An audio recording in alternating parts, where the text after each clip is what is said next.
Rules of the Road, Chapter 23. It was 5 days after Harry Bender's funeral. The stockholders' meeting was tomorrow at 3 o'clock, and there was no way Mrs. Gladstone was going to win. It was hard to care about that anymore.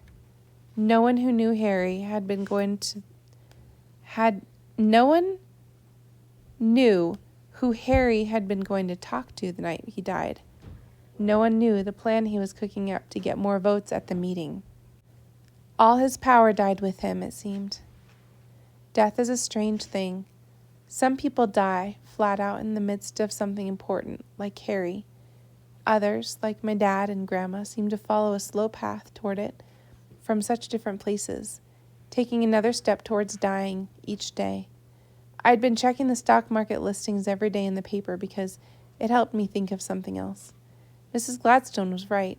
The price of my shares had been climbing, except for Monday, when the market dipped, and Gladstone's stock went down $1.25 per share, which meant I'd lost $62.50 in one day, without even getting out of bed. It gained a full $2 the next day, but I wasn't sure if I had the raw courage it took to be a stockholder. Mrs. Gladstone was angry at Harry's death. She said there was enough unfairness in the world without losing Harry Bender in the prime of his life. "What did his dying serve?" she shouted. Alice shook her head and walked off. I said, "I don't know, Mrs. Gladstone. I just know bad things happen more than I'd like because the world has got more than its share of problems." "Well, it's not right." "I know it's not, ma'am. She rammed her cane on the floor. "I don't need platitudes." "I didn't mean to." What? What? This is a hard time on everyone, Mrs. Gladstone, and—" "Enough!" She stormed from the living room, but it felt like she was still standing there. Anger hangs in places sometimes long after a person is gone. I stomped my foot hard because I had something to do. I hate it when people stop a conversation and I have more to say. My grandma used to say that some things in life don't have an explanation. What had kept her going was believing there was more good in the world than there was bad. "Sometimes you have to look real hard for it," she said. "But I swear to you, Jenna, it's there." I remembered her. I promised her I'd look, and I've been looking ever since. When my grandmother had to be put in Shady Oaks, she got Gladys as her roommate. When Mom started the night shift, she got time and a half pay. When Dad came back to town, I was pushed out the door to Texas and got to know Mrs. Gladstone and met Harry and Alice. You never know where the road's going to take you. I think sometimes it's less important that you get to your destination than the side trips you take along the way. I walked down the hall to Mrs. Gladstone's room and knocked at the door. "What?" she shouted. "I'm going to make a grilled cheese sandwich, Mrs. Gladstone, and wonder if you wanted one too."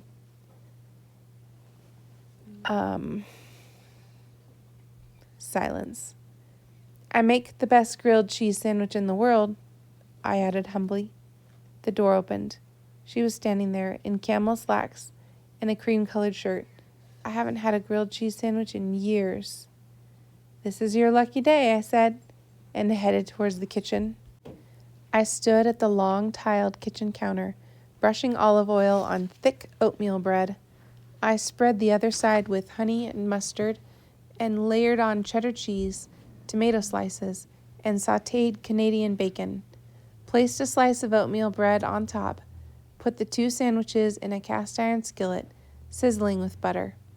Mrs. Gladstone leaned against the opposite wall watching me. "Never miss a good opportunity to shut up," Harry Bender had said. I kept quiet. I flipped the sandwiches when they got perfectly brown on one side, as Mrs. Gladstone cleared her old voice. We were standing there, as different as 2 human beings on earth could be, and yet we were connected. I put the sandwiches on 2 plates, cut them at an angle to show off, put them on the round glass kitchen table by the window that overlooked the rock garden. Our kitchen table at home overlooked the fire escape. Mrs. Gladstone came to the table slowly. She'd been moving slower since Harry Bender died. We all had. Grieving sucks energy from a person's core. She took a bite of the sandwich. Her face lit up. Superb. I tried mine. It was too. She said, "If Harry were alive, Jenna, what do you think he'd be doing right now?" I checked my watch. 4:13, Wednesday. "He'd be selling shoes, Mrs. Gladstone, doing his level best to make you rich right up until the store closed." She laughed. "And he wouldn't be giving up.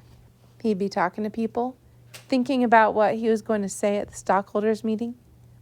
I think being in Alcoholics Anonymous, for as long as he was, he got used to seeing all kinds of problems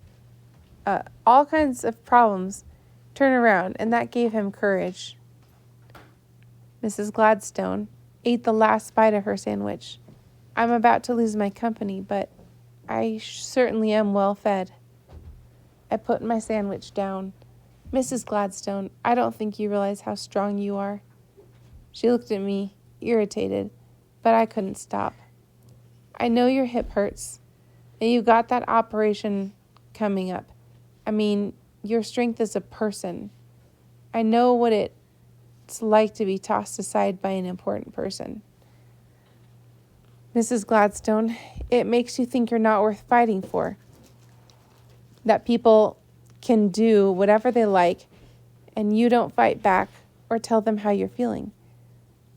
You just keep being a good person and hoping the village will change while people walk all over you.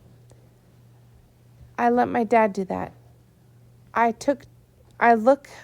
just took it like I was powerless, like I didn't have a right to be angry and say no." "And do you really think telling him would have changed anything, Jenna?" "Probably not. I don't know.